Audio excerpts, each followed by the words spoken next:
Alright guys, I'm so sorry it has been ages since the last video. In this video, we are looking to get as prepared as possible for Season 4. In a previous video, we looked heavily into investing heavy into one March, primarily Lubu, as he was the meta for the last 2 seasons, and how to effectively build him and condense your resources into your one main March. Now, let's expand on this and move on to our second March. With the meta shift, we don't want to keep going into a commander that will have strong counters for the upcoming season. But don't worry, it isn't the end of the world for you. Your big bro has got you. What we're going to do is we need to understand when should we stop and when should we start building that brand new March. Now, from winning the winners bracket of Season 2 Stellar Glory, we faced some of the most active servers in this game, and yes, they were good opponents with amazing activity and massive open field presence, but the issue that they had was they were using way too many marches and were taking really bad trades as a whole. What a good condensed March should look like, depending on your spending, is anywhere between 8 to 11 million March power. So primarily you've got red gems with some gold gems sprinkled in, but most importantly, all of these gems need to be relevant to your March. You've got full level 80 gear, 3-star on that gear, 2-star exceptions on some of the items, and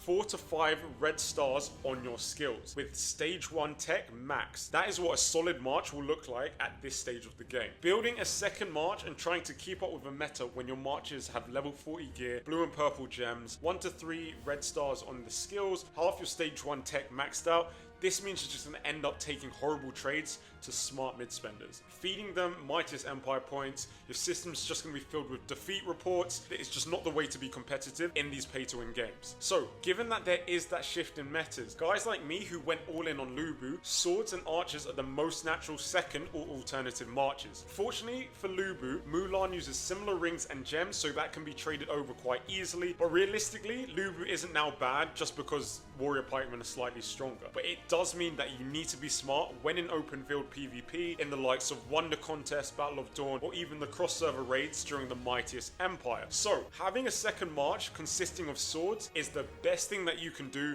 if you want to stick with Lubu, but not suffer in the brand new meta. What we're seeing next season is Season 4 is going to be taken over by the Warrior Pikemen, but on top of that, we're also getting the first ever double MGE March, the Tactician Pikemen. So what we will do is, let's deep dive into the Warrior Swordsmen. I've got one particular build that I'm going to show you in this video. What are the rings we're going to use, the gems, the skills, how does this work? The better you understand how this works, the better you can decide which skills you might prefer for your individual account. In the meantime, show your boy a bit of love, so let's like, comment, subscribe, and let's dive straight into this. Your main damage dealers from this lineup will be your Miyamoto and your Yoda. The beauty of this March is the combination and synergy between Miyamoto and Tribhuwana's signature skills, because what they're going to do is help boost the damage output of this March's active skills. Trib is here in this lineup to make sure that you get the maximum amount of activation from your Miyamoto's signature active skill, and with her signature skill boosting Miyamoto's active signature skill, this is in turn going to help the activation chance of Yoda's signature skill. So as you can see, I'm saying signature skill a lot, but there's a lot of combinations here. Now there's also a bit of luck involved. The main boost from Tribhuwana is only for the first 15 seconds, but if everything lines up perfectly,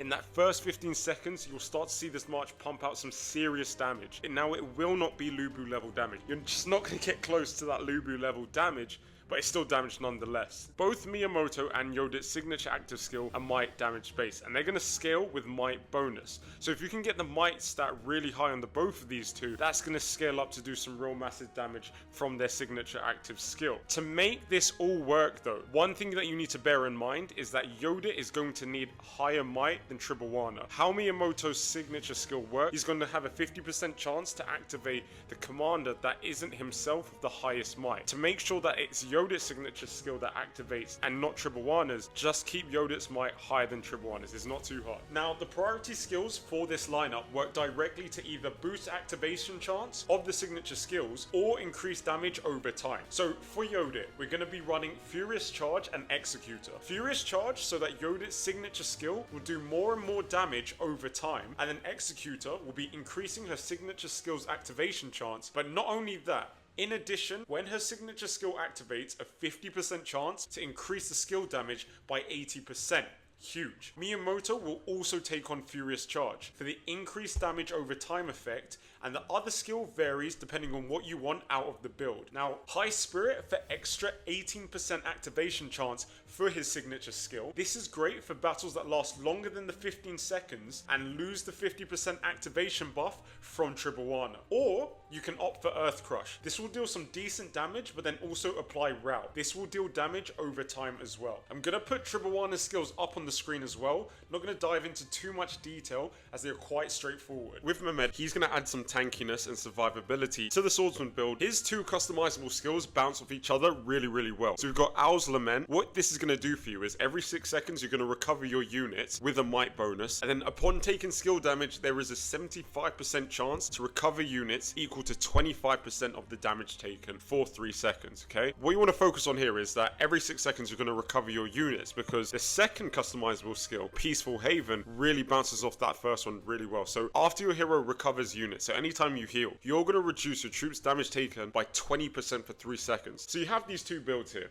You've got with Mehmed and you've got with Tribhuwana. Tribhuwana, what she's going to do is just buff signature activation skill chance for Miyamoto. In turn, that's going to boost activations that you get out of Yodit's signature skill. Or instead, what you'll go for is a more tanky build. It stays in the open field for slightly longer. Those two builds would be quite good if you're looking to have a swordsman build to run alongside your Lubu in the upcoming season. We need to look at the rings. Rings are so important. I think what we've done is we've got so many different things to chase after. You've got your stage 2 mercenary tech. You've got the brand new Research Institute. You've got the castle facilities. There's so many things that have like kind of pushed rings to the side. And what we're seeing more and more of is people running gold rings, but they're just leaving them at level 10. Or they're purple rings at level 20, even blue rings at level 20, not fully pushing them to the optimal level. But with the rings for this build, it's quite standard. Perfect. So Tranquil Water, this is a beautiful evergreen ring. This can go on pretty much any build. What you're going to get is just the reduction of the troops damage taken for the first 18 seconds after entering the battle. Another really good ring, the Ring of Deer. It's going to reduce a random enemy hero's damage, but then also it's going to increase one of your hero's damage as well. It's good that you've got 2 out of the 3 heroes dealing damage, so it's just a higher chance that it's going to land on a damage dealing hero. Again, damage reduction is king. You've got a 50% chance to reduce the troops damage taken for 3 seconds every 6 seconds with the Ring of Clover. Alright, so the Skyward Knight ring is a really good one. Now you could either use this on Tribhuwana or Mehmed, because what it's going to do is it's going to reduce the hero's damage dealt. Now you don't want to put it on a damage dealing commander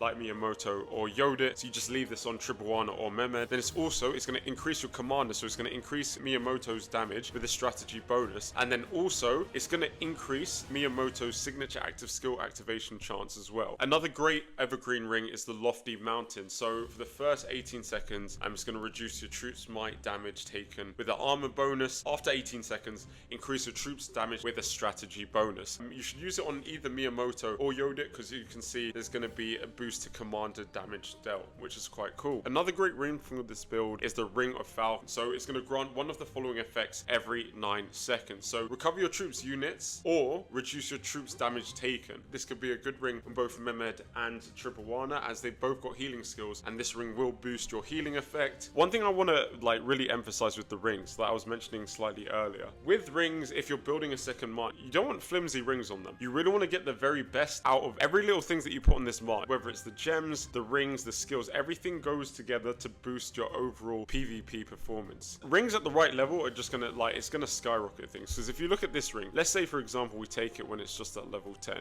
you're gonna get 67% recovery rate and 10% on the damage reduction. At level 30, that jumps up to 150 and 22.97.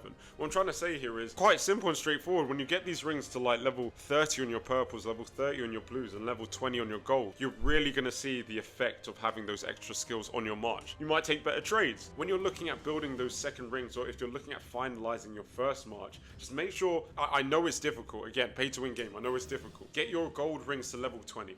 Level 20, and most of the time you could actually just stop there. Level 20 on those gold rings. Your blue rings at level 30. Just max those out. They're the cheapest of the 3. Just max them out, get them to level 30. Purple rings, I could also argue and push for level 30 as well. Level 20 for some, it depends on the ROI of the skill. If it's minimal increase from level 20 to 30, maybe leave it at level 20. But for some rings, especially with the attribute bonus, you definitely want to take it to that level 30 and get the real kick out of those extra skills that these rings bring to your march. And finally, gems. So on the gauntlet for both Miyamoto and Yodit, you're going to want to use the hero's might up. They've got a lot of might based skills and a lot of might bonus. You need Yodit to have higher might than Tribhuwana. This is one of the ways that you can help manipulate that. For your chess piece, on both Miyamoto and Yodit, you're going to want to have the hero's active skill damage up gems, they're doing a lot of damage from their signature skills, which are active skills, so you want to boost that skill damage up. This is a mix and match. This is where it varies. And it's just going to depend on what you want out of this swordsman build. If you want them tanky, you should look at those health up and the unit capacity up. All unit types attack up gems can be there if in case you want to just increase the damage output. Where it's going to vary slightly is on Tribuana, on that chest where she's doing healing, just use those heroes healing effect up gems. Where you want to keep her might lower than Yodit, I think naturally Yodit has a higher might anyway, so I think it should be fine. There's going to be competition for might gems between Miyamoto and Yodit already. Don't have spare gems. I'd say these heroes all attribute up are really good. Bear in mind, with Mehmed you're going to do the exact same thing. So with Mehmed, where he's doing healing, you want to use these heroes healing effect up as well. That's everything. We've covered the swords. Yeah, apologies guys, that took ages.